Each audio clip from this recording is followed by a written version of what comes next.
57 পৃষ্ঠার 4 দাগ। কবিতাটি থেকে চন্দ্রবিন্দু যুক্ত শব্দগুলো বাছাই করে নিচে লিখি। কবিতাটি থেকে চন্দ্রবিন্দু যুক্ত শব্দগুলো বাছাই করে এনে আমরা এই ফাঁকা ঘরে বসাবো। দাঁত, চাঁদ, পাতিহাঁস, ঠোঁট, পেঁচা। দাগ 5। কবিতাটি না দেখে বলি ও লিখি। কবিতাটি সুন্দর করে মুখস্থ করে বলবো এবং লিখব। দাগ 6। উত্তর বলি ও লিখি। ক, কাজল বিলে কে হাসে? উত্তর, কাজল বিলে শাপলা হাসে। খ, কার হাসি দেখে পিলে চমকে যায়? উত্তর, বোয়াল মাছের হাসি দেখে পিলে চমকে যায়। গ, পেঁচার মুখে হাসি পায় কেন?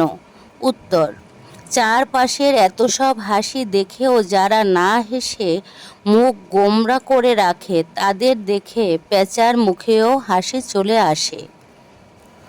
ঘ, কাদের দেখে পেঁচার মুখে হাসি পায়? উত্তর, যারা গোমরা মুখে তাকায় তাদের দেখে পেঁচার মুখে হাসি পায়। উম, খলসে মাছের হাসি দেখে কে হাসে? উত্তর, খলসে মাছের হাসি দেখে পাতিহাঁস হাসে।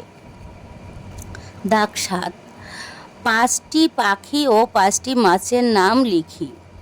5টি পাখির নাম: দোয়েল, কোয়েল, ময়না, শ্যামা ও টিয়ে। 5টি মাছের নাম: ইলিশ, রুই, কাতলা, খলসে ও বোয়াল। দাগ 8। ছবি দেখে বাক্য বলি ও লিখি। এখানে কয়েকটি ছবি দেওয়া আছে, এগুলো দেখে আমরা বাক্য তৈরি করব এবং লিখব।